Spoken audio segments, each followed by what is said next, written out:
नमो अरियन्ताणं नमो सिद्धाणं नमो आयर्याणं नमो उज्जयाणं नमो लय सव्वसाहूणम् एषो पञ्चनमुक्कारो सव्वपावपणासणो मङ्गलाणं च सव्वेसिं पठमं होयि मङ्गलं मङ्गलं भगवान् वीरो मङ्गलं गौतमप्रभु मङ्गलं स्थूलिभद्राद्या जैनधर्मोऽस्तु मङ्गलम् अज्ञानतिमिरान्धानां ज्ञानाञ्जनशलाकया नेत्रमुन्मीलितं येन तस्मै श्रीगुरवे नमः। આપણો ટોપિક ચાલી રહ્યો છે શ્રી બૃહદ સંગ્રહણી ગ્રંથ 12મી સદીના મહાચાર્ય શ્રી ચંદ્રસુરી સ્વજી મહારાજા સાહેબ દ્વારા વિરચિત આ શ્રી બૃહદ સંગ્રહણી ગ્રંથની અંદર આપણે 4 ગતિની અંદર ભમી રહેલા એવા જીવોને વિશે અલગ અલગ એવા ઘણા દ્વારોની અંદર વિચારણા કરી. એના બાદ આપણે ષડદ્રવ્ય વિશે વિચારણા કરી. એના બાદ આપણે સંખ્યાત અસંખ્યાત અનંતના ભેદો જોઈ રહ્યા હતા. એની અંદર આપણે સંખ્યાતાના 3 ભેદ જોયા, અસંખ્યાતાના 9 ભેદો જોયા, અનંતાના 9 ભેદો જોયા. એ પણ 4 પ્યાલાના દૃષ્ટાંતથી જે ફાઇનલ રાયોનું પ્રમાણનો જે ફિગર આવે છે તે આપણે જાણ્યું કે તે શું છે, જગન્ય પરિત અસંખ્યાતું. ને એના બાદ આપણે સંખ્યાતાદિના ટોટલ 21 ભેદો જાણ્યા અને છેલ્લે એ જાણ્યું કે ઉત્કૃષ્ટ અનંતાનંત કોઈ પણ ગુણાકાર કે રાશિ અભ્યાસ કરવાથી નહીં મળે. એટલે ટોટલ 20 ભેદો થાય છે સંખ્યાદાદિના, એ આપણે જાણ્યું. આ છે શ્રી અનુયોગ દ્વાર સૂત્રના હિસાબે. એની અંદર રાશિ અભ્યાસ પણ આપણે લાસ્ટ ટાઈમ જોયું હતું. રાશિ અભ્યાસ એટલે શું, તે કરંટ જે મેથેમેટિકલ લેંગ્વેજ છે એની અંદર જો કહેવામાં આવે તો n⁻n એ છે રાશિ અભ્યાસ. અને શાસ્ત્રકાર ભગવંતોના લેંગ્વેજમાં જે આંકડાનું રાશિ અભ્યાસ કરવાનું હોય એ જ આંકડાને એ આંકડાના નંબર ઓફ ટાઈમ્સ લખી દેવાનું અને પછી એમના વચમાં મલ્ટિપ્લિકેશનના સાઇન મૂકી દેવાના. મલ્ટિપ્લાય કરીને જે પણ આન્સર આવે તે છે એ આંકડાનું રાશિ અભ્યાસ. અથવા તો જે આંકડાનું રાશિ અભ્યાસ કરવું હોય એને એ આંકડો -1 ટાઈમ્સ મલ્ટિપ્લાય કરી દેવાનું તો મળી જાય એનો રાશિ અભ્યાસ. આ હતું શાસ્ત્રકાર ભગવંતોના લેંગ્વેજમાં. અને કરંટ લેંગ્વેજની અંદર n⁻n એ રાશિ અભ્યાસ આપણે જોયો. અને જગન્ય પરિત અસંખ્યાતનો રાશિ અભ્યાસ કેટલું તે આપણે આના ઉપરથી વિચારણા કર્યા. એના બાદ આપણે સંખ્યાતાદિના ભેદ જોયા. આ અનુયોગ દ્વાર સૂત્રના હિસાબે ટોટલ કેટલા ભેદ થઈ જાય છે તો 23 સંખ્યાતાના ભેદ, પછી 9 અસંખ્યાતના ભેદ, એના બાદ 9 એવા ભેદ કે જે છે અનંતના, પણ એમાંથી આ 9મો ભેદ છે એ નથી ગણાતું. કોઈ પણ ગુણાકાર કે રાશિ અભ્યાસ કરવાથી પણ આ ઉત્કૃષ્ટ અનંત નહીં મળે. એના હિસાબે અનુયોગ દ્વાર સૂત્રના હિસાબે સંખ્યાતાદિના ભેદ ટોટલ 3 + 9 + 8 છે. 3 સંખ્યાતા, 9 અસંખ્યાતા અને 8 અનંતા. 9 અનંતા નથી ગણ્યા કારણ આ 9મો પોસિબલ જ નથી એના હિસાબે. આમ આપણે જોયું હતું અહીંયા સુધી. પછી હવે આપણે એમ જોયું કે બીજી અપેક્ષાએ પણ આ જે છે સંખ્યાતાદિના ભેદ એને વિચારણા કરવાની છે. એ આજે હવે આપણે સ્ટાર્ટ કરીએ. તો કેટલાક આચાર્ય ભગવંતોના મતે આવું છે. જે ઠેકાણે બ્લૂની અંદર આપણે જોઈ શકીએ છીએ ત્યાં સેમ ટુ સેમ છે. આગળ આપણે જે જોયું એના જ હિસાબે સેમ, પણ જ્યાં રેડમાં આપણે લખ્યું છે આ ત્યાં ડિફરન્સ છે. તો સૌથી પહેલાં અહીંયાથી જો જોઈએ તો 3 સંખ્યાતાનો જે પણ ફિગર છે એ સેમ હશે, કોઈ પણ એની અંદર મતાંતર નથી. પછી જગન્ય પરિત અસંખ્યાતાથી કરીને ઉત્કૃષ્ટ યુક્ત અસંખ્યાત સુધી બધું સેમ જ છે, ફાઇન્ડ આઉટ કરવાનું. પણ હવે જગન્ય અસંખ્યાત જે છે એને ત્યાં આપણે કઈ રીતે ગણતા હતા તો જગન્ય યુક્ત અસંખ્યાતાનું રાશિ અભ્યાસ કરીએ તો જગન્ય અસંખ્યાતા આપણે ડિરાઈવ કરતા હતા ત્યાં. પણ અહીંયા એ રીતે નથી. અહીંયા કેવું છે, જગન્ય યુક્ત અસંખ્યાતનો એક વખત વર્ગ કરવાનો બસ. એટલે આ જે છે ચોથો અસંખ્યાત આપણે સમજી શકીએ. અસંખ્યાતાના પહેલોથી 9મો આ 9 નંબરિંગ આપેલી છે, એમાંથી આ 4th નંબરનું જે છે એને ચોથું અસંખ્યાતું આપણે કહ્યું હમણાં. એનું નામ છે જગન્ય યુક્ત અસંખ્યાતું. તો આ જગન્ય યુક્ત અસંખ્યાતાનો આપણે રાશિ અભ્યાસ કરતા હતા પહેલા મતાનુસારે અનુયોગ દ્વાર સૂત્રના હિસાબે. ત્યારે આપણને જગન્ય અસંખ્યાત અસંખ્યાત મળતું હતું. પણ અહીંયા કેવું છે, જગન્ય યુક્ત અસંખ્યાતાનો માત્ર એક જ વખત વર્ગ કરવાનો. વર્ગ એટલે સ્ક્વેર કરવાનો. એટલે આ મતના હિસાબે કેવું છે, જગન્ય અસંખ્યાત અસંખ્યાત ઇક્વલ્સ ટુ જગન્ય યુક્ત અસંખ્યાત ઇન્ટુ જગન્ય યુક્ત અસંખ્યાત, બસ. પણ ત્યાં આપણે રાશિ અભ્યાસ કરતા હતા એનો. તો રાશિ અભ્યાસની અંદર કેવું હતું, n/n. n/n એટલે જગન્ય અસંખ્યાત અસંખ્યાત રેસ ટુ જગન્ય અસંખ્યાત અસંખ્યાત. પહેલા મતાનુસાર એ રીતે કરવાનું હતું, પણ અહીંયા જગન્ય અસંખ્યાત અસંખ્યાત રેસ ટુ 2, બસ આટલું જ છે માત્ર. એટલે ડિફરન્સ કેટલું મોટું છે એ આપણે વિચારણા કરી શકીએ.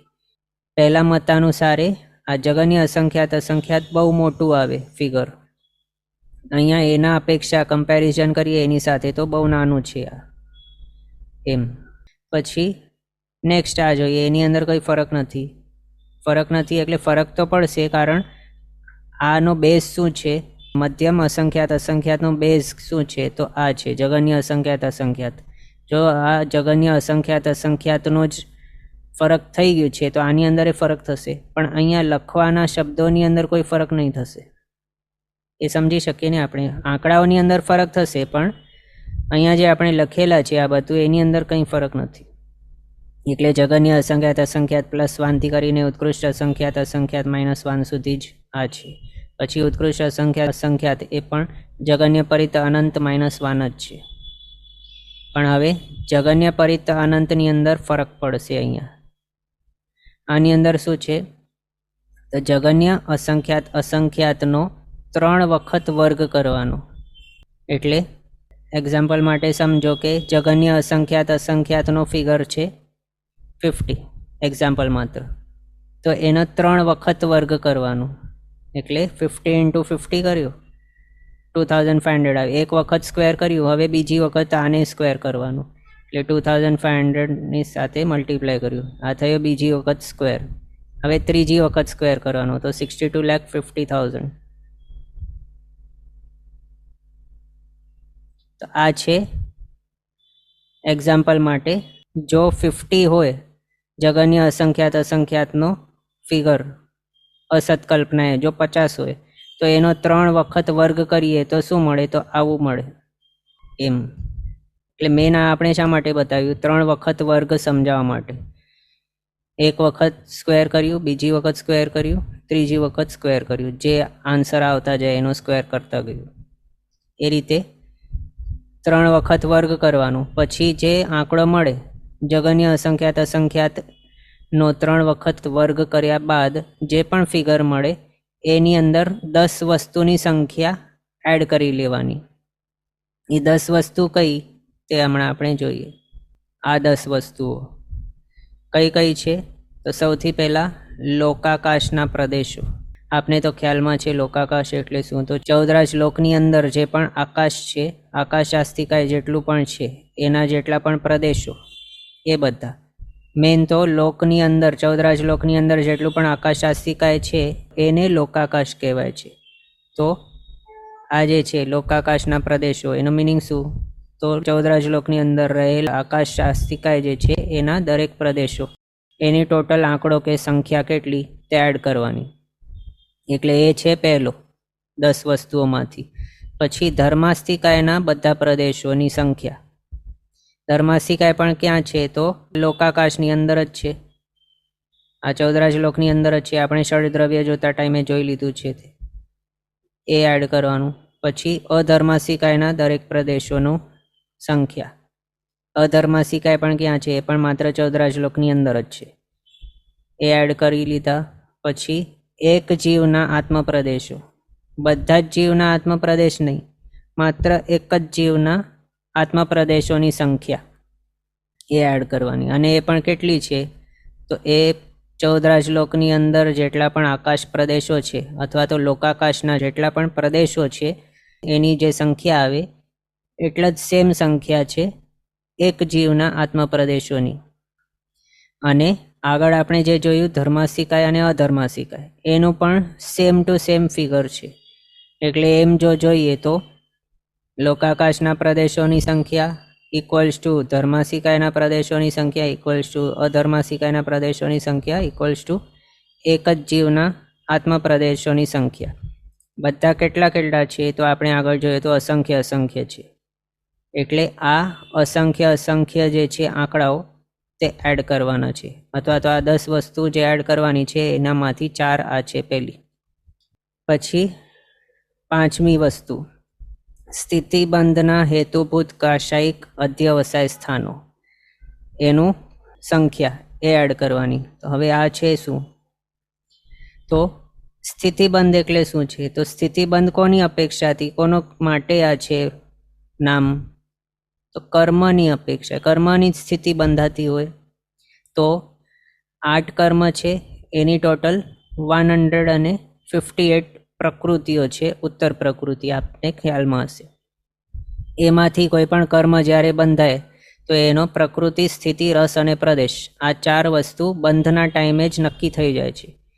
એનામાંથી સ્થિતિબંધ, સ્થિતિ એટલે એ કર્મ જે હમણાં બંધાઈ રહ્યો છે તે કર્મ આત્માની સાથે કેટલા ટાઈમ માટે રહેશે, તેને તે કર્મની સ્થિતિ કહેવાય છે.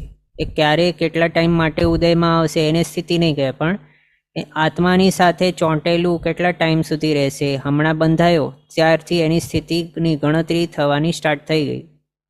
બંધાયાના સમયથી તે જ્યાર સુધી આત્માની સાથે રહેશે ત્યાર સુધીના ટાઈમ ડ્યુરેશનને એની સ્થિતિ કહેવાય, એ કર્મની.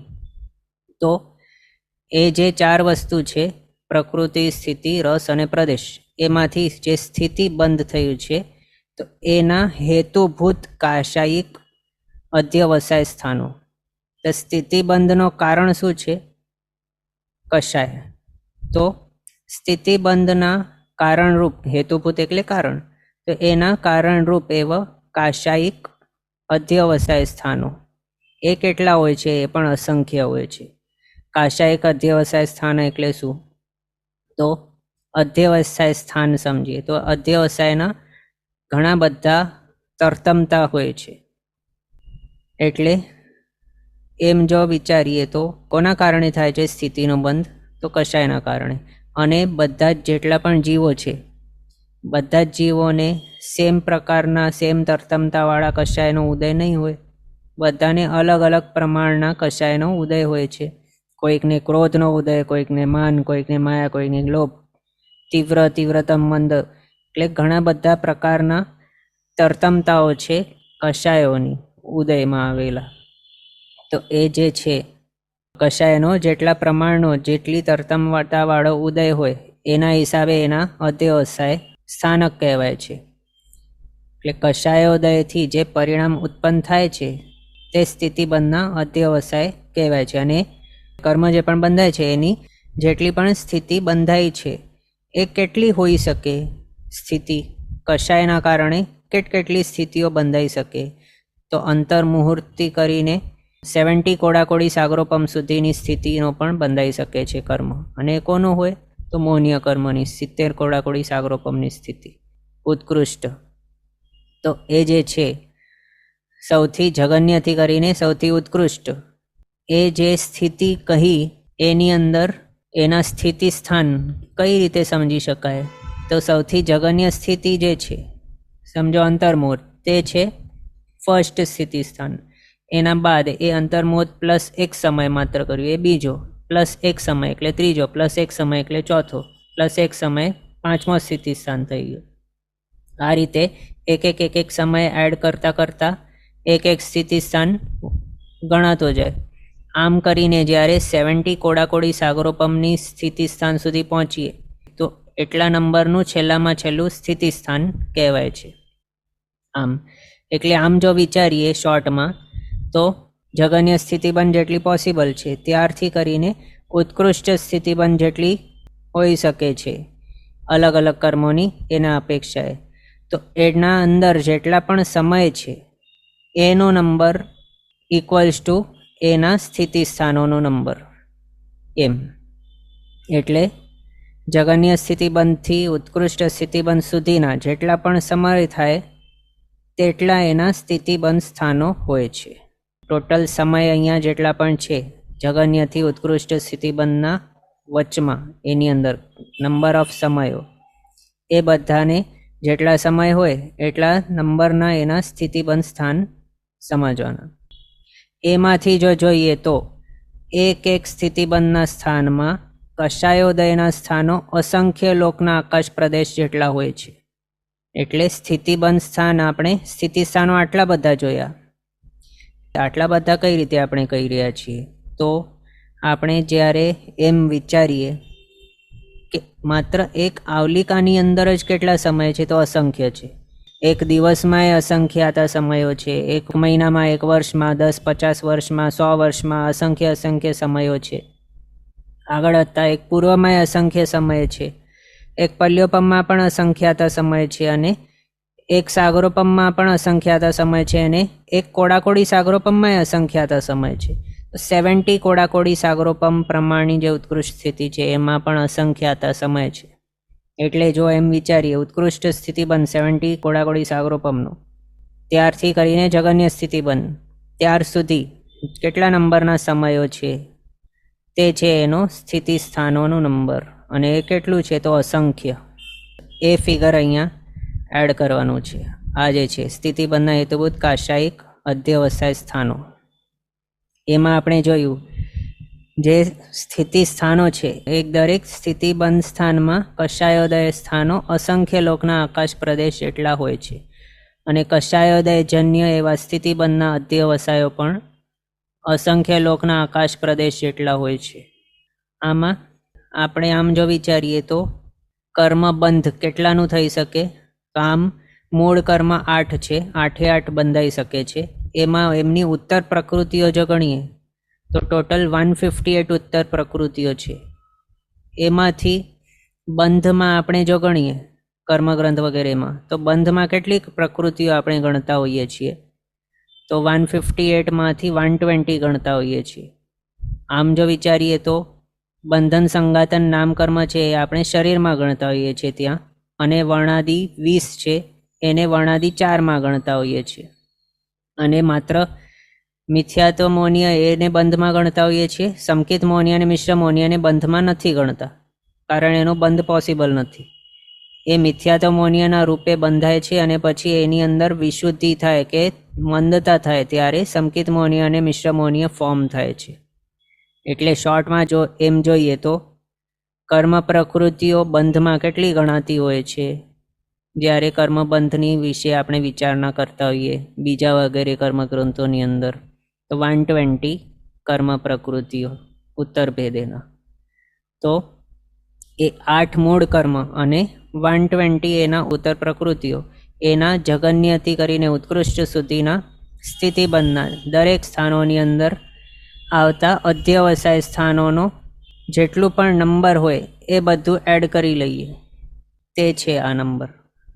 એમાં કઈ રીતે આપણે ગણ્યું? તો જ્ઞાનાવણી આદિ કર્મો જે પણ છે એના જગન્ય સ્થિતિ અંતર મુહૂર્ત છે, એનાથી સ્ટાર્ટ કરીને પોતપોતાના ઉત્કૃષ્ટ સ્થિતિબંધ સુધીના પ્રતિ સમયવાર જે પણ સ્થાનો, તે એના સ્થિતિ સ્થાનો ગણ્યા. અને તેમાંના એક એક સ્થિતિ સ્થાનમાં અસંખ્ય લોકાકાશ પ્રદેશ પ્રમાણ અધ્યવસાય સ્થાનો હોય છે.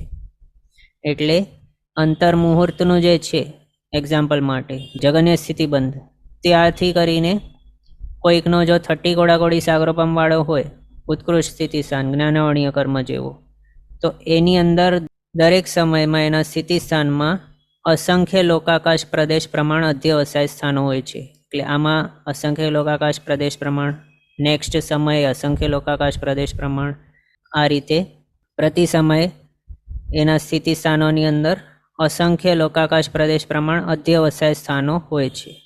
જ્ઞાનાવણીય કર્મના આપણે જોયું. એ જ રીતે બાકીના કર્મો છે એના માટે પણ સમજવાનું. આમ ટોટલ 120 કર્મ જે બંધમાં આપણે ગણતા હોઈએ એ બધાનું જ આ રીતે જે આંકડાઓ છે દરેક સ્થિતિ સ્થાને, એ બધા આંકડાઓને એડ કરી લઈએ ત્યારે આપણને એ અધ્યવસાય સ્થાનોનો ટોટલ આંકડો મળે. ટોટલ આ અધ્યવસાય સ્થાનો જે આપણે ગણ્યા છે તે, એ બધું એડ કરી લેવાનું 5મા નંબરની અંદર એ આવી જાય છે. પછી ક્વેશ્ચન છે નંબર 5માં, દરેક અધ્યવસાયના અસંખ્ય. તો 120 કર્મ પ્રકૃતિ છે, દરેકની જગન્ય સ્થિતિથી ઉત્કૃષ્ટ સ્થિતિના વચમાં જેટલા નંબરના સમય છે એટલા નંબરના એના સ્થિતિ સ્થાન સમજવા, અને દરેક સ્થિતિ સ્થાને અસંખ્ય લોકાકાશ પ્રદેશ પ્રમાણનો નંબરના અધ્યવસાય સ્થાનો હોય છે એમ. તો એ એક કર્મ પ્રકૃતિ માટે માત્ર. એવી 120 કર્મ પ્રકૃતિઓ દરેક જે છે એ બધાના પોતપોતાના જેટલા પણ જગન્યને ઉત્કૃષ્ટ હોઈ શકે છે એ બધા સ્થિતિ સ્થાનોની અંદર જેટલા દરેક સમયે અધ્યવસાય સ્થાનો હોઈ શકે અસંખ્ય લોકાકાશના પ્રદેશ પ્રમાણ એ બધા એડ કરી લેવાના, ત્યારે આ પાંચમું જે છે તે મળી જાય. આ વાળું એટલે બતાવ્યું કે કષાયોદયજન્ય સ્થિતિબંધના અધ્યવસાય પણ અસંખ્ય લોકના આકાશ પ્રદેશ જેટલા હોય છે. આમ પછી રસબંધમાં હેતુભૂત લેશિયા સહકૃત કષાયજન્ય અધ્યવસાય સ્થાનો. તો આ હવે શું છે આટલું બધું? તો આમાં આપણે સ્થિતિબંધના હેતુભૂત જોયા. સ્થિતિબંધનું કારણ શું છે? તો માત્ર કષાય. પણ રસબંધનું કારણ શું છે? તો કષાયની સહિત લેશિયા અથવા તો લેશિયાની સાથે કરેલું એવો જે કષાય છે તે. આ બંનેનું મિશ્રિત ફળ શું મળે? તો રસનો બંધ થાય. કર્મબંધના 4 આપણે જોયા છે. કર્મબંધ સમયે 4 વસ્તુઓ નક્કી થાય છે: પ્રકૃતિ, સ્થિતિ, રસ અને પ્રદેશ. પ્રકૃતિ એટલે તો એનો સ્વભાવ, કયો ટાઈપનું કર્મ બંધાય છે તેને પ્રકૃતિ કહેવાય. સ્થિતિ એટલે કેટલા ટાઈમ સુધી આત્મા સાથે ચોંટેલું રહેશે તે સ્થિતિ એની. રસ એટલે શું? તો એની તીવ્રતા કેટલા પ્રમાણની, શું એ અતિ મંદ છે કે અતિ તીવ્ર કે તીવ્રતમ કેવું છે, એનો રસ તે કેવો બતાવશે, તીવ્રતા એની ઇન્ટેન્સિટી, એ એનો રસ કહેવાય છે. તો એ રસબંધનો કારણ શું છે? તો કષાયની સાથે લેશિયા અથવા તો લેશિયા સાથે કરેલો એવો કષાય, એના જનિત એવા જે અધ્યવસાયો તે. એટલે અહીંયા મિશ્રિત છે. કષાય તો છે જ અહીંયા જે રીતે હતું સ્થિતિબંધનું કારણ, એવું રીતે કષાય પણ છે, એની સાથે લેશિયા પણ એડ થઈ ગયું છે. એટલે આમ જો જોઈએ તો આની અંદર પોસિબિલિટી કેટલી થઈ ગઈ? કષાયની સાથે અલગ અલગ એવા કોમ્બિનેશન લેશિયાના મળી જાય. એટલે એક જ કષાય છે, એક જ પ્રમાણનો, એક જ ટાઈપનો, એક જ તીવ્રતાનો કષાય છે, પણ એની સાથે લેશિયાઓનો અલગ અલગ પ્રમાણના કોમ્બિનેશન મળી ગયા.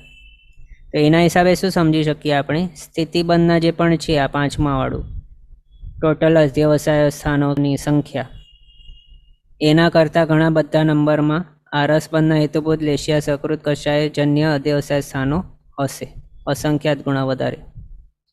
એ આપણે હવે સમજીએ. કષાયોદય સહિત લેશિયાથી જે પરિણામ ઉત્પન્ન થાય છે તેને રસબંધના અધ્યવસાયો કહેવાય છે. અને એક સ્થિતિમાં કષાયોદય સ્થાનો અસંખ્ય લોકાકાશ પ્રદેશ પ્રમાણ હોય છે, અને એક કષાયોદય સ્થાનમાં રસબંધના અધ્યવસાયો અસંખ્ય લોકાકાશ પ્રદેશ પ્રમાણ હોય છે. એનું કારણ શું છે? તો કારણ સમાન કષાયોદય વાળા હોય કોઈક જીવ તો એની અંદર પણ લેશિયાઓની તરતમતા હોય છે. જે પ્રમાણે આપણે કોમ્બિનેશનની વાત કરી, કષાય એક જ ટાઈપનો હોય, સમજો 2 જીવોનો, પણ એના લેશિયાની અંદર તરતમતા કે ડિફરન્સ એ પોસિબલ જ છે. તો એ લેશિયાની અંદર તરતમતા હોય છે, એની સાથેથી સમાન કષાયોદયવાળા જીવો છે એને લેશિયાજન્ય પરિણામ જુદો જુદો હોય છે. એટલે એક કષાયોદય સ્થાનમાં રસબંધના અધ્યવસાયો અસંખ્ય લોકાકાશ પ્રદેશ પ્રમાણ હોય છે, અને એના કારણે સ્થિતિબંધના અધ્યવસાય સ્થાન જે આપણે જોયા એના કરતાં પણ રસબંધના અધ્યવસાય સ્થાનો અસંખ્યાત ગુણા વધારે હોય છે. તો એનો જે ફિગર છે ટોટલ એ પણ અસંખ્ય છે, એને પણ અહીંયા લેવાનો 6ઠ્ઠા નંબરમાં. પછી 7મા નંબરનું કરણવીર્ય રૂપ યોગના અવિભાગ પરિચ્છેદો. તો આની અંદર યોગને ગણેલું છે. કરણવીર્ય રૂપ યોગના અવિભાગ પરિચ્છેદો. આનું મિનિંગ શું થાય? તો મન, વચન અને કાયાના આલંબનથી આત્મપ્રદેશોમાં હલનચલન આદિ સર્વ ક્રિયાઓમાં વપરાતું જે વીર્ય તેને કરણવીર્ય બતાવ્યું છે. યોગ 3 પ્રકારે હોય છે, મન, વચન અને કાયાનો. અને એ યોગ કરવા માટે, હલનચલન આદિ માટે, એટલે મનોયોગની અંદર શું થાય છે, તો મન વાતાવરણમાંથી મનોવર્ગણાના પૂતગલો ગ્રહણ કરીને એના વિચાર તરીકે એને ગોઠવીને પછી આલંબન લઈને મૂકી દે છે. પ્રવૃત્તિ થાય છે ને આવી. તો આ પ્રવૃત્તિ કરવા માટે આત્મપ્રદેશોની અંદર હલનચલન થાય અને એના વીર્ય યુઝ થાય, એટલે આત્મવીર્ય યુઝ થાય છે, આત્માની શક્તિ યુઝ થાય છે. તો એ આત્મપ્રદેશોની અંદર હલનચલન આદિ જે પણ થઈ છે મનોયોગ માટે કે વચન યોગ માટે કે કાય યોગ માટે, જે પણ દરેક કોઈ પણ હલનચલન આદિ ક્રિયાની અંદર આત્મપ્રદેશોની અંદર જે પણ થયું છે હલનચલન, એની અંદર જે પણ આત્માનો વીર્ય યુઝ થયું છે, આત્માની શક્તિ યુઝ થઈ છે, એ છે કરણવીર્ય. તો દરેક આત્મપ્રદેશની અંદર કરણવીર્ય છે. આત્મપ્રદેશો છે, અસંખ્ય છે. દરેક આત્મપ્રદેશની અંદર કરણવીર્ય છે. કરણવીર્ય એટલે શક્તિ છે. હમણાં આપણે જોઈ તે કોઈ પણ મન વચન કાયાના યોગ કરવા માટે જે શક્તિની જરૂરિયાત હોય એ શક્તિ દરેક આત્મપ્રદેશની અંદર રહેલી છે. હવે એ જે કરણવીર્ય છે તેના કેવલી ભગવંતના દૃષ્ટિએથી પણ એના જો સૂક્ષ્મ એવા અંશો કરવામાં આવે કે ભાગો કરવામાં આવે તો એ કેવલી ભગવંતોની દૃષ્ટિએ પણ એવો ભાગ એ કરણવીર્યનો કે જે ભાગનો હજી આગળ 2 છેદ નહીં કરી શકાય, તેને એનો અવિભાગ પલિચ્છેદ કહેવાય છે એ કરણવીર્યનો. અને એવા પલિચ્છેદો એ આત્માના એક પ્રદેશની અંદર અસંખ્યાત હોય છે. આત્માના પ્રદેશો કેટલા છે, તો અસંખ્ય છે. દરેક પ્રદેશની અંદર કરણવીર્યના અવિભાગ પલિચ્છેદો કેટલા છે, તો અસંખ્ય છે. તો એ બધાના અસંખ્ય ઇન્ટુ અસંખ્ય જેટલું પણ થાય એ અસંખ્યનો ફિગર એ અહીંયા આખું લઈ લેવાનું છે 7મા નંબરની અંદર. આમ આપણને એમ ક્વેશ્ચન આવી શકે કે અહીંયા માત્ર અસંખ્ય શા માટે? જીવો તો અનંતા છે, નિગોદમાં જ અનંતા જીવો આવી ગયા છે, તો પછી અહીંયા માત્ર અસંખ્ય શા માટે? તો અનંત જીવોના અલગ અલગ પ્રમાણના, અલગ અલગ રૂપના એવા કરણવીર્ય હોઈ શકે છે. અને એના બધા જ અનંતા જીવોના બધા પલિચ્છેદો એડ કરી લઈએ તો આ અનંત નહીં થવું જોઈએ? તો નહીં થાય. કારણ શું છે? સેમ પ્રમાણના યોગ ઘણા બધા જીવોના હોઈ શકે છે. અહીંયા ભલે આપણે નિગોદના જીવથી કરીને સંઘની પંચેન્દ્રિય સુધી બધા જ જીવોના યોગને અહીંયા એના નિર્વિભાગ એવા અંશોની સંખ્યા આપણે ભલે એડ કરી દીધી છે, તો પણ યોગના સ્થાનકો કેટલા છે? અસંખ્યાતા છે માત્ર. અને જીવો તો અનંતા છે, તો પણ એ જે યોગના સ્થાનક અસંખ્ય છે. યોગ સ્થાનક એટલે શું? કે યોગની તરતમતા, સૌથી મિનિમમથી કરીને સૌથી મેક્ઝિમમ પ્રમાણનો યોગ, એ પણ મનનો, વચનનો, કાયાનો, બધા એ બધાની જે છે તરતમતા અથવા તો પ્રમાણ કે એની ઇન્ટેન્સિટી કહેવાય, તો એ બધાના ટોટલ કેટલા તરતમતાઓ આવી શકે? તો માત્ર અસંખ્ય. એને અહીંયા યોગ સ્થાનકો બતાવ્યા છે. જે પ્રમાણે આપણે અહીંયા સ્થિતિબંધ સ્થાનક જોયા, અધ્યવસાય સ્થાનક જોયા રસબંધના, એ બધું જે જોયું એની અંદર નંબર આપણે ગણતા હતા ને, જગન્યથી ઉત્કૃષ્ટ સુધીના. એ જ રીતે અહીંયા યોગ સ્થાનક એટલે શું? તો મિનિમમ કરીને મેક્ઝિમમ, એ પણ મન વચન કાયનું, એ પણ કેટલું છે? એ પણ અસંખ્યાતા જ હોઈ શકે છે યોગ સ્થાનકો. પણ જીવો તો અનંતા છે, તો પછી આ યોગ સ્થાનકો અસંખ્ય જ કઈ રીતે છે? તો એના માટે એમ સમજવાનું કે ઘણા બધા જીવો સેમ યોગવાળા પણ હોય છે. એના હિસાબે ઘણા બધા જીવોનો એક જ યોગ સ્થાનકની અંદર સમાવેશ થઈ જાય છે. અને ઘણા બધા જીવોનો આ જ રીતે એક જ યોગ સ્થાનકની અંદર સમાવેશ થઈ જતા હોવાથી જીવો ભલે અનંત છે તો પણ અસંખ્ય જ યોગ સ્થાનકો હશે. એટલે આ પણ કરણવીર્ય રૂપ યોગના અવિભાગ પલિચ્છેદો એ પણ કેટલા હશે? માત્ર અસંખ્યાતા જ હશે, અનંતા નહીં હોય. અસંખ્યાત યોગ સ્થાનકોની અંદર અનંતા એવા જીવોનો સમાવેશ થઈ જાય છે. એમ જે પ્રમાણે આપણે આગળ જોયેલું હતું, એક્ઝામ્પલ માટે માત્ર કહીએ છીએ કે યોનિઓ આમ તો અસંખ્યાતી છે, પણ 84 લાખ જીવા યોની આપણે કહેતા હોઈએ છીએ. એ જ રીતે તિર્યંચોના પ્રકાર તો બહુ બધા છે, ઘણા બધા છે, તો પણ સેમ સિમિલારિટીના હિસાબે આપણે એકેન્દ્રિયથી પંચેન્દ્રિય એવા તિર્યંચોની અંદર એમનો ગણતરી કરી છે. એ જ રીતે જો વિચારીએ તો પંચેન્દ્રિય જીવો પણ ઘણા બધા પ્રકારના છે તિર્યંચો. એમનો સમાવેશ એક અપેક્ષાથી કે શું તે જલચર છે કે ઉર પરિસર્પ છે કે ભુજ પરિસર્પ છે કે ખેચર છે, એ અપેક્ષાથી એમનું વર્ગીકરણ કરીને માત્ર 3 કે 5 એવા વિભાગો કરીને બધાનો સમાવેશ એની અંદર જ કરી દીધું છે. એ જ રીતે કંઈક અહીંયા પણ સમજવાનું, જીવો તો અનંતા છે તો પણ સરખા યોગવાળા. ત્યાં આપણે સિમિલારિટી લેતા હતા, પણ અહીંયા સરખું સેમ ટુ સેમ યોગ સમજવાનું. તો સરખા યોગવાળા એવા જીવોનો એક જ યોગ સ્થાનક હોય. એના હિસાબે જીવો ભલે અનંતા છે તો પણ એમના યોગ સ્થાનકો ટોટલ ગણી લઈએ તો અસંખ્યાતા જ આવશે, અનંતા નહીં આવે. એમ क्वेश्चन है ये सब धर्मास्तिका एंड अधर्मास्तिका में काउंट नहीं हो गया है, तो नहीं, आनी अंदर एमनो गणतरी नहीं थई. आ शुं छे? धर्मास्तिका एना प्रदेश है मात्र, एटले लोकाकाशनी अंदर धर्मास्तिका एना पर्टिक्युलर केटला प्रदेशो छे ते गण्या छे.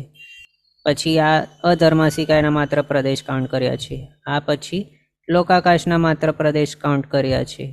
आ एक ज जीवना मात्र आत्मप्रदेशो गण्या छे.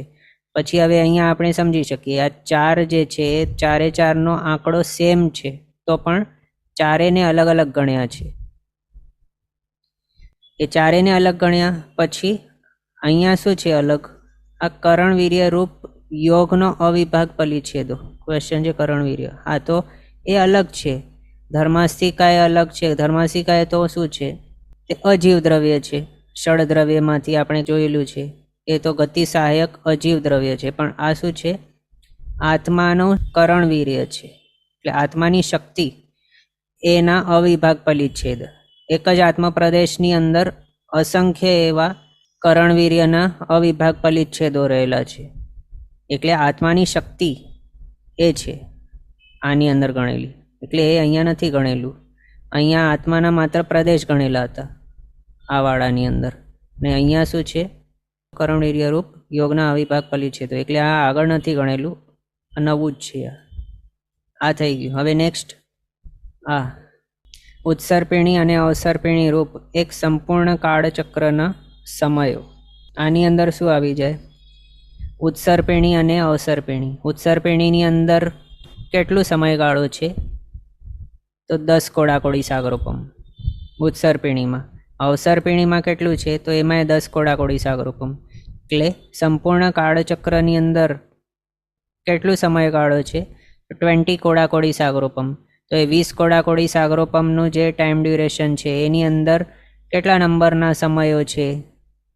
એ બધા જ અહીંયા 8મા નંબરના પોઈન્ટની અંદર આવી જાય છે. એ સમયોની સંખ્યા એ એડ કરવાની, એટલે એ ગણવાનું છે આ 10 વસ્તુની સંખ્યામાં. પછી પૃથ્વીકાય આદિ સર્વે પ્રત્યેક શરીરવાળા જીવો. આ પ્રત્યેક શરીરવાળા છે લખેલું. પ્રત્યેક શરીર એટલે પ્રત્યેક શરીરી કોણ છે? તો શોર્ટમાં જોઈએ તો નિગોદને છોડીને બધા જ જીવો અને સિદ્ધ ભગવંતોને પણ છોડીને બધા જ જીવો છે તે બધા કેવા છે? પ્રત્યેક શરીરી જીવ કહેવાય. એટલે એમાં પૃથ્વીકાય આવી ગયા બધા જ, સૂક્ષ્મ બાદર પૃથ્વીકાય, પર્યાપ્ત અપર્યાપ્ત બધા. પછી અપકાય બધા, તેવકાય બધા, વાયુકાય બધા. વનસ્પતિકાયમાં જોઈએ તો માત્ર પ્રત્યેક વનસ્પતિકાય, પર્યાપ્ત અપર્યાપ્ત. પછી 2 ઇન્દ્રિય બધા, તે ઇન્દ્રિય, ચૌરેન્દ્રિય, પંચેન્દ્રિય બધા જ આવી ગયા. એ બધા જ ને શું કહેવાય? પ્રત્યેક શરીરવાળા જીવો. પ્રત્યેક શરીરી જીવની વ્યાખ્યા શું છે? તો કોઈક જીવ એક જ શરીરમાં એક જ જીવ જો હોય તો એનો પ્રત્યેક નામકર્મનો ઉદય ગણવાનું, અને એ પ્રત્યેક શરીરી જીવ કહેવાય છે. ઇન શોર્ટ જો જોઈએ તો નિગોદના સિવાયના જે પણ શરીરધારી એવા જીવો છે એ બધા જ જીવોની ટોટલ સંખ્યા એ અહીંયા થઈ ગયું 9મા પોઈન્ટની અંદર. પછી આગળ સાધારણ વનસ્પતિકાયના માત્ર શરીરો. એની સંખ્યા. અહીંયા શું લખ્યું છે? માત્ર શરીરો ગણવાના છે, એના જીવોની સંખ્યા નથી ગણવાની. આપણે આગળ જોયું છે 14 લોકની અંદર અસંખ્ય ગોળા છે નિગોદના. દરેક ગોળાની અંદર અસંખ્ય શરીરો છે નિગોદના, અને એ દરેક શરીરની અંદર અસંખ્ય આત્મા છે નિગોદના. પણ અહીંયા સાધારણ વનસ્પતિકાયના માત્ર શરીરો ગણવાના છે. અને સાધારણ વનસ્પતિકાય એટલે નિગોદ જ સમજી લેવાનું. સૂક્ષ્મ હોય, બાદર હોય, સાધારણ વનસ્પતિકાય બધાનું. પણ માત્ર શું? આત્મા નથી ગણવાના, માત્ર શરીર ગણવાના છે. તો 14 લોકની અંદર કેટલા છે સાધારણ વનસ્પતિકાયના શરીરો? તો એ પણ અસંખ્યાતા છે. એટલે આ 10 અસંખ્યાતાની વસ્તુઓ, અથવા તો આ 10 એવી વસ્તુઓનો સંખ્યાઓ કે જે અસંખ્ય છે, એ બધી સંખ્યાઓ એડ કરવાની છે. એ 10 વસ્તુ આ અહીંયા આપણે જોઈએ. ક્વેશ્ચન છે, કઈ ગણતરીથી 84 લાખ જીવીઓની? તો એ તો માત્ર આપણે એક્ઝામ્પલ જોઈ રહ્યા હતા કે જીવીઓની તો અસંખ્ય પ્રકારની પોસિબલ છે, પણ એના સિમિલેરિટીના હિસાબે 84 લાખનું ક્લાસિફિકેશન કરેલું છે. એ માત્ર આપણે એક્ઝામ્પલ માટે એમ જ કહ્યું હતું. આની સાથે એનું કંઈ રેલેવન્સ કે રિલેશન નથી એમ. ક્વેશ્ચન છે, ધીસ ઇઝ એઝ પર પૂર્વાચાર્ય મત? તો હા, કેટલાક આચાર્ય ભગવંતોનો મત આ પ્રમાણેનું છે. અને એ જ્યારે આ બધું પ્રતગત થઈ રહ્યું હતું, પ્રતોનું પ્રચલન પહેલાં નહીં હતું, બધું યાદશક્તિના હિસાબે આગળ વધી રહ્યું હતું. અને પછી યાદશક્તિ ઓછા થવાના કારણે એક ટાઈમ એવું આવ્યું કે બધું પ્રતગત કરવું પડ્યું. ત્યારે અલગ અલગ આચાર્ય ભગવંતોના અલગ અલગ જે પણ પરંપરા ચાલતી હતી, જેમને જે યાદ હતું એ તેઓએ કહ્યું, અને પછી બધું પ્રતગત થઈ ગયું. એના હિસાબે અહીંયા આપણને બીજો મત આ મળેલું છે. કેટલાક આચાર્ય ભગવંતોના હિસાબે આ પ્રમાણે છે એમ. તો એ 10 વસ્તુ એ જોઈ. આ બધી 10 વસ્તુઓ એ આ જગન્ય પરિત અનંતને ડિરાઈવ કરવા માટે એડ કરવાની. કોની અંદર? તો પહેલાં તો જગન્ય અસંખ્યાત છે, એનો 3 વખત વર્ગ કરવાનું. પછી એ જે આંકડો આવે એની અંદર 10 વસ્તુ હમણાં આપણે જે જોઈ એ 10 વસ્તુની સંખ્યા એ એડ કરી લેવાની. એ એડ કર્યા બાદ જે સંખ્યા આવે તેનો ફરીથી 3 વખત વર્ગ કરવાનો. એટલે જગન્ય અસંખ્યાત ને 3 વખત વર્ગ કર્યું, પ્લસ 10 વસ્તુની સંખ્યા એડ કરી. પછી જે પણ સંખ્યા ટોટલ આવી ગયું, જે પણ ફાઇનલ આન્સર આવ્યું, એ ફાઇનલ આન્સરનું ફરીથી 3 વખત વર્ગ કરવાનું એમ. એ જો કરી લઈએ ત્યારે જે ફિગર આવે તેને કહેવાય જગન્ય પરિત અનંતુ. આ આવ્યું. પછી આ બ્લુમાં છે, એટલે આપ સમજી શકો છો સેમ ટુ સેમ છે, કોઈ પણ ફરક નથી. એટલે પ્રમાણની અંદર તો ફરક છે બહુ મોટું, પણ આના જે છે ડેફિનેશન એની અંદર ફરક નથી. જગન્ય પરિત અનંત +1 થી કરીને ઉત્કૃષ્ટ પરિત અનંત -1 સુધી, મધ્યમ પરિત અનંત, ઉત્કૃષ્ટ પરિત અનંત પણ એ જ રીતે. જગન્ય યુક્ત અનંત, જગન્ય પરિત અનંતનો રાશિ અભ્યાસ. ફર્સ્ટ મત હિસાબે જે પ્રમાણે આપણે રાશિ અભ્યાસ કરી રહ્યા હતા એ જ રીતે અહીંયા રાશિ અભ્યાસ કરવાનો છે જગન્ય યુક્ત અનંત માટે, જગન્ય પરિત અનંતનો, અથવા તો જગન્ય યુક્ત અનંતને ફાઇન્ડ આઉટ કરવા માટે જગન્ય પરિત અનંત આ વાળું જે છે, આ જે પણ ફાઇનલ મળ્યું છે આ વાળું કરીને એનો રાશિ અભ્યાસ કરવાનો. એટલે આ જે મળ્યું એને રેઝ ટુ એજ સેમ, અથવા તો એટલા નંબર ઓફ વખત તેને લખી લેવાના બાજુમાં, અને એને મલ્ટીપ્લાય પછી કરી લેવાનું. તો એ જે ફિગર મળે જગન્ય પરિત અનંતનો રાશિ અભ્યાસ કરવાથી તે છે જગન્ય યુક્ત અનંતુ. અને હા, આ છે પહેલા મતના હિસાબે સેમ એનો ડેફિનેશન. પછી મધ્યમ યુક્ત અનંત, એ પણ જગન્ય યુક્ત અનંત +1 થી કરીને ઉત્કૃષ્ટ યુક્ત અનંત -1 સુધી. પછી ઉત્કૃષ્ટ યુક્ત અનંત, જગન્ય અનંત -1. પછી હવે અહીંયા ફેર છે જગન્ય અનંત. ત્યાં આપણે શું કરી રહ્યા હતા જગન્ય અનંત માટે? તો જગન્ય યુક્ત અનંતનો રાશિ અભ્યાસ કરતા હતા. પણ અહીંયા શું કરવાનું છે? માત્ર એક જ વખત વર્ગ કરવાનો છે. જગન્ય યુક્ત અનંતનો એક વખત વર્ગ કરવાનો, એટલે એક વખત સ્ક્વેર કર્યું બસ. ત્યાં જગન્યયુક્ત અનંત રેસ ટુ જગન્યયુક્ત અનંત કરતા હતા, પણ અહીંયા જગન્યયુક્ત અનંત રેસ ટુ 2 છે બસ, તો મળી જાય જગન્ય અનંત અનંત. પછી મધ્યમ અનંત અનંત એ જગન્ય અનંત અનંત +1 થી કરીને ઉત્કૃષ્ટ અનંત અનંત -1 સુધી. આ આપણે રેડમાં શા માટે લખ્યું છે? કારણ ફર્સ્ટ મતના હિસાબે અહીંયા આપણે જોઈ શકીએ, પહેલા મતના હિસાબે શું આપણે જોયું હતું, જગન્ય અનંત અનંત +1 થી કરીને આગળ બધું જેટલું પણ પોસિબલ છે બધું 8મા અનંતની અંદર જ ગણાતું હતું. પણ હવે આ બીજા મતના હિસાબે, કેટલાક આચાર્ય ભગવંતોના મતના હિસાબે શું છે, જગન્ય અનંત અનંત +1 થી કરીને ઉત્કૃષ્ટ અનંત અનંત -1 સુધી એ છે મધ્યમ અનંત અનંત. આપણને થશે આ તો સેમ જ છે ને, એનો ફરક શું છે? તો છે ફરક. ત્યાં પહેલા મતના હિસાબે 9મો અનંત હોતું જ નહીં હતું, જે પણ હતું 8મા અનંત સુધી જ હતું. મેક્સિમમ જે પણ અનંતા હોય શકે પોસિબલ બધા 8મા અનંતવાળા જ સમજવાના હતા. 9મો અનંત ત્યાં પોસિબલ જ નહીં, પણ અહીંયા 9મો અનંત ગણેલું છે. શું કહ્યું છે? ઉત્કૃષ્ટ અનંત અનંત એ શું છે? તો જગન્ય અનંત અનંત એનું 3 વખત વર્ગ કરવાનો. એટલે આ જે છે જગન્ય અનંત અનંત એનો 3 વખત વર્ગ કર્યું. અહીંયા જે રીતે આપણે વર્ગ કરતા હતા એ રીતે 50નું એક્ઝામ્પલ દ્વારા આપણે જોયું એ રીતે 3 વખત વર્ગ કરવાનું. પછી એની અંદર 6 વસ્તુઓની સંખ્યા એડ કરવાની. તો એ 6 વસ્તુ કઈ છે? આ 6 વસ્તુઓ છે એની સંખ્યા. સૌથી પહેલાં સિદ્ધ ભગવંતના જીવોની સંખ્યા. સિદ્ધ ભગવંતો કેટલા છે? તો અનંતા છે. એ અનંતની સંખ્યા એ છે પહેલી સંખ્યા. પછી બીજી સંખ્યા નિગોદના જીવો. નિગોદના જીવોની અંદર કોણ કોણ આવી જાય? તો સૂક્ષ્મ અને બાદર સાધારણ વનસ્પતિકાય બધા. સાધારણ વનસ્પતિકાય ભલે સૂક્ષ્મ હોય, બાદર હોય, પર્યાપ્ત હોય, અપર્યાપ્ત હોય, બધા જ આવી જાય આ નિગોદના જીવોની અંદર. એ કેટલા છે? તો અનંતા છે. પછી વનસ્પતિકાયના જીવો એને એડ કરવાના. આપણને થશે અહીંયા આની અંદર તો આવી ગયું સાધારણ વનસ્પતિકાય, તો આ વનસ્પતિકાય શા માટે લખ્યું? કારણ આની અંદર સાધારણ વનસ્પતિકાય તો ગણ્યા જ છે, એની સાથે પ્રત્યેક વનસ્પતિકાય પણ ગણ્યા છે. કમ્પ્લીટ વનસ્પતિકાયના જીવો અહીંયા ગણ્યા છે. એ પણ કેટલા છે? અનંતા છે. આની અંદર કોણ કોણ આવી ગયા? સૂક્ષ્મ, બાદર, સાધારણ વનસ્પતિકાય પણ પર્યાપ્ત, અપર્યાપ્ત. પછી પર્યાપ્ત અને અપર્યાપ્ત એવા પ્રત્યેક વનસ્પતિકાય એ પણ આવી ગયા. એટલે વનસ્પતિકાય જે છે એ ટોટલ આવી ગયું છે. ટોટલ એનું ટોટલ ફિગર કેટલું છે? તો અનંત. એ અનંત ગણી લીધા અહીંયા વનસ્પતિકાયના જીવો. પછી સર્વકાળના સમયો. કાળ કેટલું છે?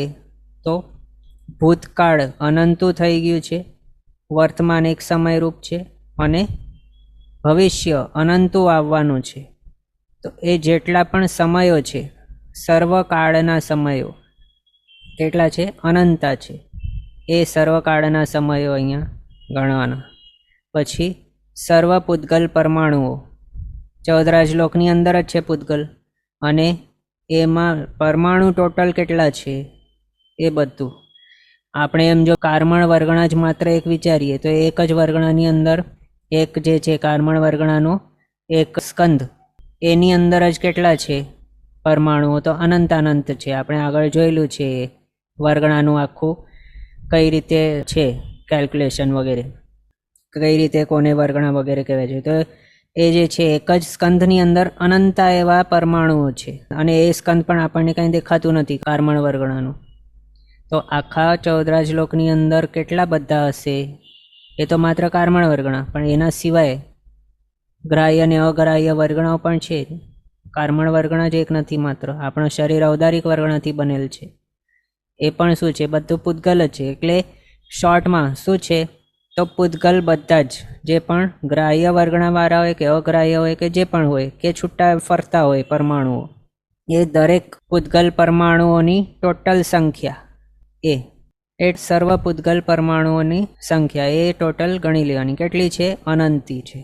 પછી સર્વ આકાશના પ્રદેશો. હવે અહીંયા પણ સર્વ આકાશ છે, માત્ર લોકાકાશ નથી. એટલે 14 રાજલોકની અંદર રહેલું આકાશ પ્લસ અલોકની અંદર રહેલું, અથવા તો 14 રાજલોકની બહાર રહેલું આકાશ આસ્તિકાય, એના પ્રદેશો એ કેટલું છે?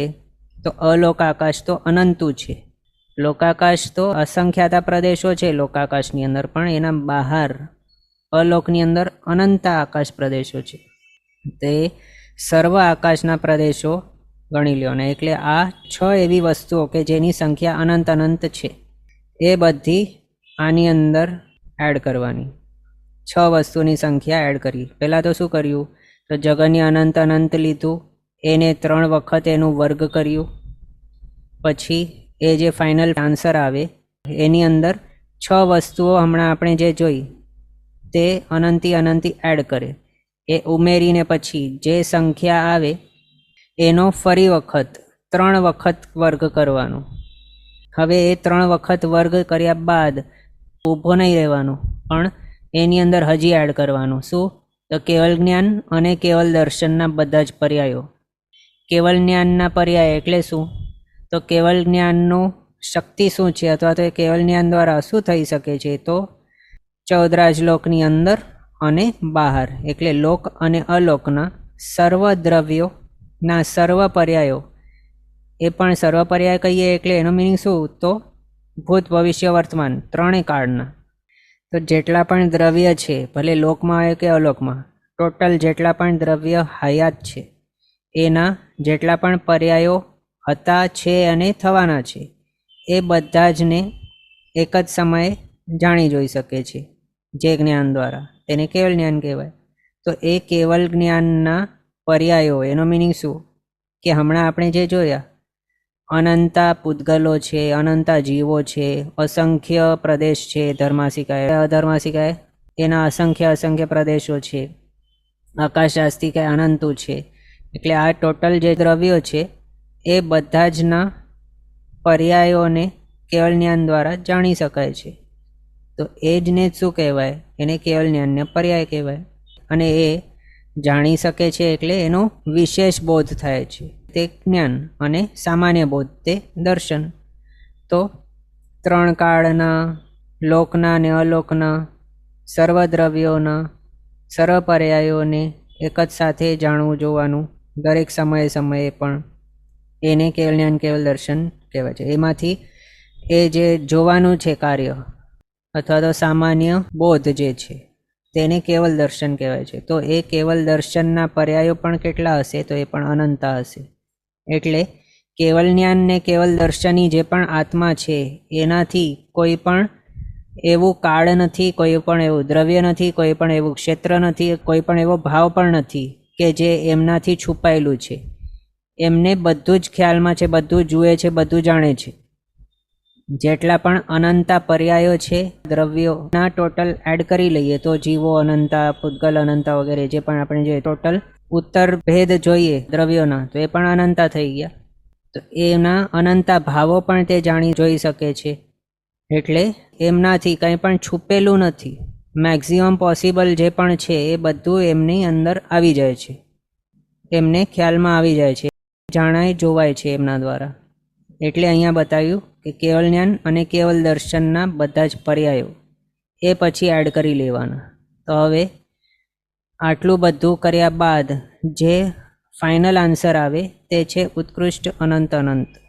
આ રીતે બતાવ્યું છે. ક્વેશ્ચન છે એક, how can we use the word સર્વ as it's timeless? We always use અનંત. સર્વ ગેટ્સ એન્ડ બટ અનંત ઇઝ એન્ડલેસ. હા, તો એમાં સર્વકાળના સમયો શા માટે બતાવ્યું છે? સર્વનું મિનિંગ અહીંયા શું લેવાનું? જેટલું પણ પોસિબલ છે એટલું કાળનું જે છે સમયો, પ્રીવિયસ ભૂતકાળ જેટલું પણ અનંતો વ્યતીત થઈ ગયું છે તે સર્વ, હમણાં જે ચાલુ છે તે, અને ભવિષ્યનું જેટલું પણ અનંતું આવવાનું છે એ બધું. એટલે અહીંયા માત્ર જો કાળના સમયો લખે તો પણ ચાલી શકતું હોત, પણ અહીંયા સ્પેસિફાય કર્યું છે સર્વ, એટલે માત્ર ભવિષ્યનું નથી લેવાનું અનંતું, કે માત્ર ભૂતકાળનું અનંતું નથી લેવાનું, અથવા તો માત્ર અનંત એવા પૂતગલ પરાવર્ત પ્રમાણનું જે એક જીવનું ભમવાનું છે એટલું જ અનંતું માત્ર નથી લેવાનું, પણ જેટલું પણ સર્વકાળ છે એ સર્વકાળના સર્વ સમયો અહીંયા લેવાના છે. એના માટે આ યથાર્થ છે, સર્વકાળના સમયો. હા, તો આ રીતે આપણે આ જોયું ઉત્કૃષ્ટ અનંત અનંત કેટલું હોય છે, અને આ છે 9મા પ્રકારનું અનંત અનંત. અહીંયા સુધી આ આપણે જોયું આ શું છે? ઉત્કૃષ્ટ અનંત અનંતુ. એ જગન્ય અનંત અનંત એટલે આનો 3 વખત વર્ગ કર્યો, પછી એની અંદર 6 વસ્તુઓની સંખ્યા એડ કરી, જે આન્સર મળ્યું એને પછી 3 વખત વર્ગ કર્યો, અને એની અંદર કેવલ જ્ઞાન અને કેવલ દર્શનના બધા જ પર્યાયો એડ કરી લીધા, ત્યારે મળ્યું ફાઇનલી ઉત્કૃષ્ટ અનંત અનંતુ. આટલું.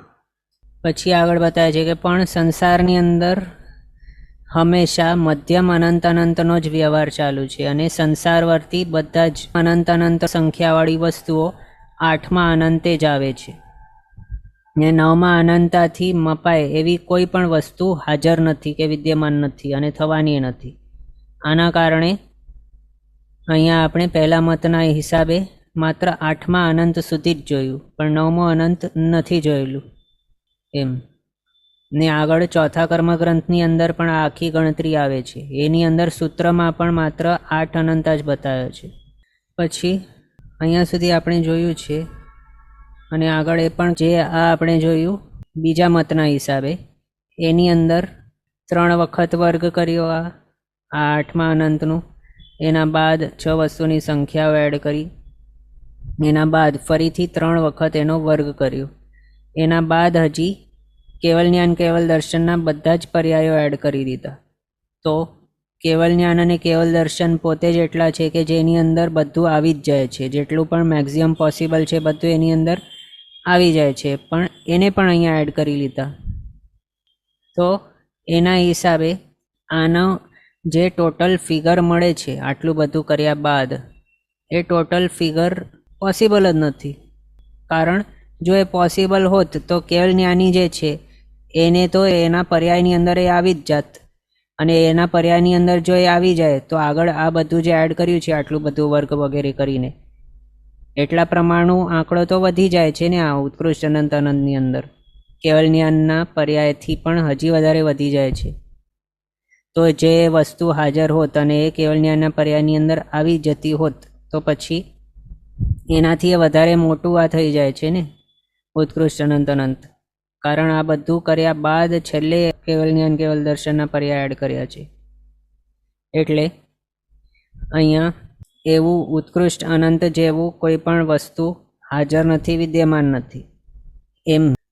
અને એ જ સમજીને અનુયોગ દ્વારા આદિ સૂત્રોની અંદર 9મો અનંતનો નિષેધ કરેલું છે, માત્ર 8 અનંત ગણેલા છે એમ. પછી હવે આની અંદર એ સમજવાનું કે બધા જ જે પણ જગન્ય છે તે બધા અને ઉત્કૃષ્ટો બધા તે બધા માત્ર એક જ પ્રકારે હોય છે. એટલે જગન્ય અસંખ્યાતું કેટલા પ્રકારે? તો માત્ર એક જ, એક ફિક્સ કોન્સ્ટન્ટ એક જ ફિગર છે એનું, એટલે 2 નંબર એક્ઝામ્પલ માટે, એટલે કે 2. એ જ રીતે જગન્ય પરિત અસંખ્યાત હોય કે જગન્ય યુક્ત અસંખ્યાતું કે જગન્ય અસંખ્યાત અસંખ્યાતું કે જગન્ય પરિત અનંતું કે જગન્ય યુક્ત અનંતું કે જગન્ય અનંત અનંતું, આ બધા જ જે પણ જગન્ય છે તે બધા જ એક જ પ્રકારે હોય છે. એ જ રીતે બધા જ ઉત્કૃષ્ટો એ પણ બધા એક જ પ્રકારે હોય છે. એની અંદર કોઈ પણ પ્રકારની રેન્જ નથી, એક ફિક્સ પ્રમાણના જ છે બધા. પછી મધ્યમોને માટે વિચારણા કરીએ તો કોઈ પણ મધ્યમો માત્ર એક જ પ્રકારે નથી, પણ જે સંખ્યાતાવાળું છે આ મધ્યમ સંખ્યાતું તે સંખ્યાતા પ્રકારે છે. પછી મધ્યમ પરિત અસંખ્યાત હોય કે મધ્યમ યુક્ત અસંખ્યાત હોય કે મધ્યમ અસંખ્યાત અસંખ્યાત હોય, આ બધા અસંખ્યાતા પ્રકારે હોય છે. પછી મધ્યમ પરિત અનંતુ, મધ્યમ યુક્ત અનંતુ અને મધ્યમ અનંતાનંતુ, આ ત્રણેય અનંતા પ્રકારે હોય છે, એ પણ ધ્યાનમાં રાખવાનું. પછી હવે આની અંદર હમણાં સુધી આપણે જે જોયું ટોટલ ફર્સ્ટ મત હિસાબે 20 ભેદ સંખ્યાતાદિના, જેમાં 3 સંખ્યાતાના ભેદ જોયા, અસંખ્યાતાના 9 ભેદ જોયા અને અનંતના 8 ભેદ જોયા. બીજા મતના હિસાબ અનંતાના 9 ભેદ જોયા. એમાંથી અહીંયા આપણે જો જોઈએ તો જગન્ય યુક્ત અસંખ્યાતું એટલે ચોથું અસંખ્યાતું જે છે એના પ્રમાણનું શું છે? તો એક આવલિકાની અંદર આટલા સમયો હોય છે. કોઈ પૂછે તો શું કહેવાનું? એક આવલિકાની અંદર સમયો કેટલા છે? તો અસંખ્ય જ છે, પણ કેટલા અસંખ્ય છે? તો તો જગન્યયુક્ત અસંખ્યાતાનું એટલે કે ચોથું અસંખ્યાતું જે આપણે જોયું એટલી સંખ્યા પ્રમાણના અસંખ્ય છે સમયો, અથવા તો ચોથા અસંખ્યાતા પ્રમાણના સમયો છે એક આવલિકાની અંદર. પછી અભવ્ય જીવોનું પ્રમાણ કેટલું છે? તો જગન્યયુક્ત અનંતું એટલે ચોથો અનંતનું પ્રમાણનું એટલું છે. અને અહીંયા આપણે જોઈ શકીએ આ શું છે? જગન્યયુક્ત અસંખ્યાતું, આ છે જગન્યયુક્ત અનંતું. અને જગન્ય હોય કે ઉત્કૃષ્ટ હોય એ બંને કોન્સ્ટન્ટ ફિગર છે, એ વેરિયેબલ નથી. મધ્યમ છે એ વેરિયેબલ છે. મધ્યમ એટલે એક રેન્જ હોય છે ને મધ્યમનું. જગન્ય +1 થી કરીને નેક્સ્ટનો ઉત્કૃષ્ટ -1 એ છે મધ્યમનો જે રેન્જ છે તે. પણ ઉત્કૃષ્ટ અને જગન્ય તો કોન્સ્ટન્ટ જ હોય છે. એમાંથી અહીંયા જો જોઈએ તો એક ફિક્સ ફિગર છે આવલિકાની અંદર કેટલા સમયો છે એનું. કેટલું છે? ચોથું અસંખ્યાતાનું પ્રમાણનું. એ જ રીતે અભવ્ય જીવોનું પ્રમાણ પણ એક ફિક્સ ફિગર છે. કેટલું છે? તો ચોથો અનંતનું પ્રમાણનું. એટલે જગન્યયુક્ત અનંતું જે આપણે જોયું એટલા નંબરના છે અભવી જીવો. પછી પાંચમા અનંતના પ્રમાણના કોણ કોણ છે? એટલે મધ્યમયુક્ત અનંત પ્રમાણના કોણ કોણ છે? તો સિદ્ધ ભગવંતના જીવો અને સમકિત આદિથી પડેલા જીવો પણ. સમકિત આદિથી પડેલા એટલે ચોથો ગુણસ્થાનકથી 11મા ગુણસ્થાનક સુધી જે પણ હોય છે એ બધા ત્યાંથી પડી શકતા હોય છે ને. તો એવા જે પણ જીવો છે ત્યાંથી પડેલા પણ એ બધા કેટલા છે? અને સિદ્ધ ભગવંતના જીવો પણ કેટલા છે? તો પાંચમા અનંત જેટલા, મધ્યમયુક્ત અનંત. પછી આઠમું અનંત જે મેક્સિમમ પોસિબલ આપણે જોયું, આઠમું અનંત મધ્યમ અનંત અનંત અથવા તો મધ્યમ અનંતાનંત. એ પ્રમાણના કોણ કોણ છે? તો ભવ્ય જીવો. અભવી કેટલા છે? ચોથા અનંત. ભવી કેટલા છે? આઠમા અનંત. તો ભવી જીવો. પછી નિગોદના જીવો, પછી તિર્યંચો, મિથ્યાત્વીઓ, અવિરત જીવો વગેરે જે પણ છે બધા એને મધ્યમ અનંત અનંતની અંદર સમજવાનું એમ. પછી મતાંતરે સિદ્ધ ભગવંતના જીવો પણ આઠમા અનંત છે. અહીંયા પાંચમા અનંતે ગણ્યું, પણ મતાંતર છે એમાં પણ એની અંદર કહ્યું છે કે તે આઠમા અનંત પ્રમાણના પણ ગણેલા છે બીજા મતે સિદ્ધ ભગવંતના જીવો. આ રીતે અહીંયા આપણે જોયું કે નવમા પ્રકારનું અનંતનું પ્રમાણનું કોઈ પણ વસ્તુ કે કોઈ પણ દ્રવ્ય વગેરે પોસિબલ નથી. એના હિસાબે જે પણ અહીંયા નથી લખેલું અનંતાનંત જે પણ કહેવામાં આવે તે અનંતાનંતને મધ્યમ અનંતાનંત સમજવાનું, એટલે આઠમા વાળું અનંતું. આ રીતે આપણે સમજ્યા. હવે અસંખ્યાતા અસંખ્યાતા અને અનંતના ભેદો જાણીને આપણને શું કરવા યોગ્ય છે? તો ખાસ તો પહેલાં એ કરવાનું કે આપણા જિનેશ્વર ભગવંતોએ આપણને બતાવ્યું છે કે પૃથ્વીકાય એક્ઝામ્પલ માટે સચિત મીઠું છે, એના માત્ર એક જ કણિયાની અંદર પણ અસંખ્યાતા એવા પૃથ્વીકાયના જીવો છે. અપકાય એટલે પાણી, તો પાણીના એક જ ટીપાની અંદર પણ અસંખ્યાતા એવા જીવો છે અપકાયના. તો સચિત પાણીના એક જ ટીપું એ કઈ રીતે બનેલ છે? તો અસંખ્યાતા એવા અપકાયના જીવોના શરીરોથી બનેલો છે. એટલે અસંખ્યાતા એવા જીવો છે ત્યાં જીવી રહ્યા છે પાણીના એક જ ટીપાની અંદર. તેવું કાંઈ વિચારીએ તો ઇલેક્ટ્રિસિટી છે કે બેટરીઝ જે આપણા મોબાઈલો વગેરે ચાલે છે જેના સહારે, તે પણ કેવા છે? તો અસંખ્યાતા એવા તેવું કાંઈના જીવોના સમૂહ રૂપ છે તે તેવું કાંઈ. ઇલેક્ટ્રિસિટી હોય કે અગ્નિ હોય કે જે પણ.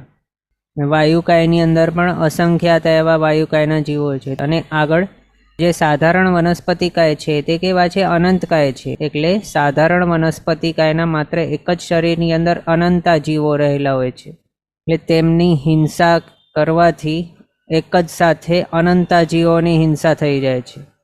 એક્ઝામ્પલ માટે એક બટાકું પણ જોઈએ તો એક બટાકું જે છે તે સાધારણ વનસ્પતિકાયના અસંખ્યાતા એવા શરીરોથી બનેલું છે. અને એ દરેક શરીરોની અંદર અનંત અનંત એવા આત્માઓ છે. તો એ વિચારો, માત્ર એક જ બટાકો છે એને સમારવા વગેરેથી શું થાય? તો અનંત ઇન્ટુ અસંખ્ય, એટલે આટલા બધા અનંતા જીવોની વિરાધના થાય છે, હિંસા થાય છે, તેમના જીવ નીકળી જાય છે.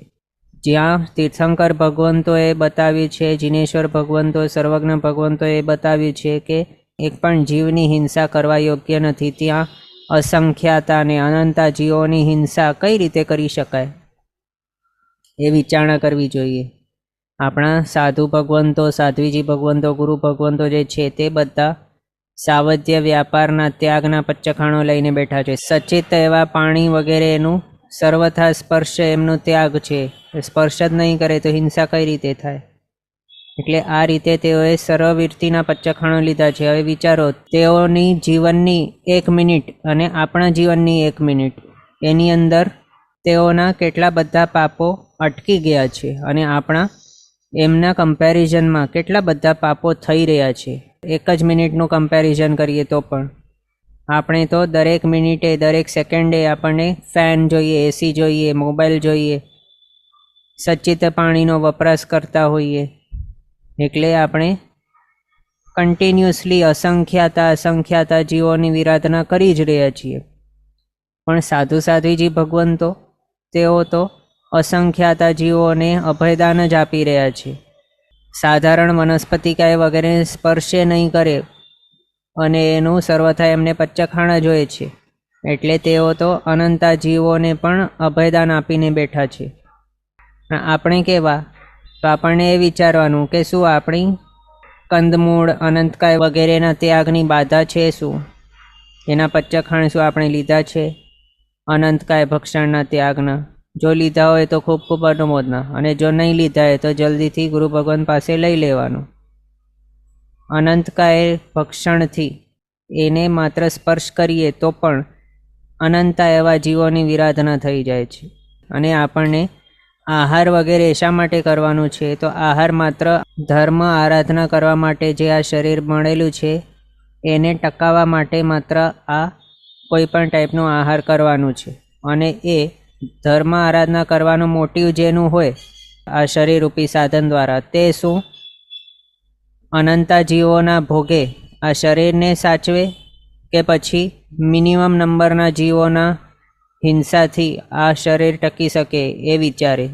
તો એવો જે છે સુજ્ઞ પુરુષ, તે શું કરે? જો એને વાપરવું જ હોય, નહીં જ ચાલતું હોય, તો માત્ર પ્રત્યેક વનસ્પતિકાયનો જ આહાર કરે. પણ સાધારણ વનસ્પતિકાય એટલે અનંતકાયોનો તે હર હંમેશ માટે ત્યાગી જ હોય. ક્યારે પણ અનંતકાયનું ભક્ષણ નહીં જ કરે. અને આની અંદર ભક્ષણ તો નહીં કરે, સાથે અહીંયા ત્યાં હરવા ફરવા માટે નહીં જાય, ટાઈમપાસ કરવા માટે. કેટલાક એવા હોય કે ત્યાં ગ્રીનરી હોય, ઘાસ હોય, એના ઉપર ચાલ્યા કરે. અને વળી શું કહે કે ત્યાં ગ્રીન ગ્રાસ ઉપર ચાલવાથી આંખો સારી થાય. ગ્રીન ગ્રાસ શું છે? એ પણ વનસ્પતિકાય જ છે. અને એ ઘાસને ત્યાં નિગોદો પણ હોઈ શકે છે. વરસાદના સમયની અંદર પાણીના જામવાથી ઘણા ઠેકાણે લીલ વગેરે થઈ ગયેલી હોય છે. અને તે લીલ શું છે? અનંતકાય છે, નિગોદ છે. એના એક જ કણની અંદર પણ અનંતા જીવો છે. તો એના ઉપર ચાલવાથી કેટલા અનંત જીવોનો વિરાધના થઈ જાય, હિંસા થઈ જાય. તો એ બધું આપણને વિચારવું જોઈએ. શું વિચારીને કઈ રીતે ક્યાં જવા યોગ્ય હોય, ક્યાં નહીં જવું, એ બધું આપણા જીવનની અંદર કોઈ પણ કાર્ય કરતાં પહેલાં બહુ વિચારવું જરૂરી છે. જો વિચાર્યા વગર કંઈ પણ કરવામાં આવે તો પછી એ આપણા આત્માને માટે જ અહિતકારી થાય છે. મેન તો અસંખ્યાતા એવા જીવોની વિરાધના થાય છે તે આપણે ઘણી વખત સાંભળ્યું છે. પણ એ અસંખ્ય કેટલું પ્રમાણનું હોઈ શકે તે આપણે અસંખ્યાત આદિના જે ભેદ જોયા એના ઉપરથી કાંઈક અનુમાન લગાડી શક્યા કે અરે બાપરે, આટલું બધું હોય છે અસંખ્ય, ને અનંત તો એના કરતાં આટલું બધું મોટું હોય છે. રાશિ અભ્યાસ વગેરે કરીને એ બધા ફિગર્સ ડિરાઈવ થતા હતા. તો એ હવેથી દરેક સમયે, દરેક ક્રિયા, દરેક ભાવની અંદર ઉપયોગવંત રહેવું બહુ જરૂરી છે. તે ધ્યાન રાખવું. આગળ આટલું સમજ્યા બાદ આપણને શું કરવાનું છે? તો વિચારવાનું કે અનંતા 24 વ્યતીત થઈ ગયા. આપણે અનાદિકાળથી અહીંયા સંસારની અંદર ભમી રહ્યા છીએ. અને કોઈક જીવને સમ્યક્ત્વની પ્રાપ્તિ થાય તો એનું સંસાર ભ્રમણ મેક્ઝિમમ કેટલું? તો અર્ધપૂતગલ પરાવર્ત. હવે એ અર્ધપૂતગલ પરાવર્ત કાળની અંદર પણ અનંતી 24 આવી જાય, એટલે કે અનંતા કાળ ચક્ર એના બાકી હોઈ શકે છે. કોઈક સમકીથી હમણાં જે એને સમકીત પ્રાપ્ત થયું છે એને પણ એટલું પ્રમાણનું એનું ભ્રમણ પણ બાકી હોઈ શકે છે. અને એ જે ભમશે એની અંદર એ કંઈ જરૂરી નથી કે તે દરેક ભાવની અંદર તે સમકીતી જ હશે, એવી કંઈ જરૂરી નથી. જો તે કન્ટિન્યુઅસલી સમ્યક્ત્વી જ હોય તો એનું મોક્ષ તો તરત જ થઈ જાય, થોડા જ ભાવોની અંદર થઈ જાય. પણ આટલું અનંત કાળ માટે એનું ભમવાનું જે પોસિબિલિટી હોય તો એની અંદર બધું કાંઈ સમકીતી પ્રમાણે એનું નથી. સમ્યક્ત્વની તાકાત કેટલી છે કે તે મોક્ષ અપાવી દે થોડા જ ભાવોની અંદર, એ જ ભાવમાં આપી દે, અથવા તો થોડાક ભાવોની અંદર પણ મળી શકે. પણ અનંત સમયે એનું ભમવાનું બાકી છે. એનું મિનિંગ શું કે તે સમ્યક્ત્વ વગરનો છે એટલા બધા ટાઈમ માટે, અને એટલા ટાઈમ માટે સમકીત વગર, એટલે મિથ્યાત્વના પડછાયાની અંદર એ ભમી રહ્યો છે. તો એનું મિનિંગ શું કે એની દુર્ગતિની સાયકલ ચાલુ હશે. અને દુર્ગતિ એટલે શું? દુઃખો ભોગવી ભોગવીને ફર્યા કરશે.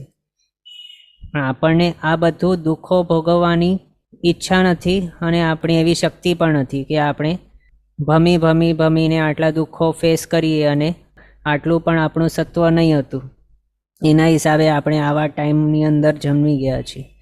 તો આપણને શું ઈચ્છવાનું કે આપણું મોક્ષ જલ્દીથી થઈ જાય, જલ્દીથી આપણને આ સંસારના વિશ્યસ સાયકલમાંથી મુક્તિ મળે. અનંતા ભવો કંઈ આપણને કરવાના નથી, અસંખ્ય ભવો પણ નથી કરવાના. અસંખ્ય પણ આપણે જોયું કેટલું બધું મોટું ફિગર છે. એક આવલિકાની અંદર જ કેટલા સમયો છે, બહુ જ ઘણા બધા નંબરના સમયો છે. એ જે રાઈના દાણાઓ આપણે જોયા 4 પ્યાલાઓના દૃષ્ટાંતથી, એ તો જગન્ય પરિત્ત અસંખ્યાતું હતું. એનો રાશિ અભ્યાસ કર્યો ત્યારે આ જગન્ય યુક્ત અસંખ્યાતું મળ્યું છે. એટલે આ એક જ આવલિકાની અંદર પણ કેટલા બધા સમયો છે.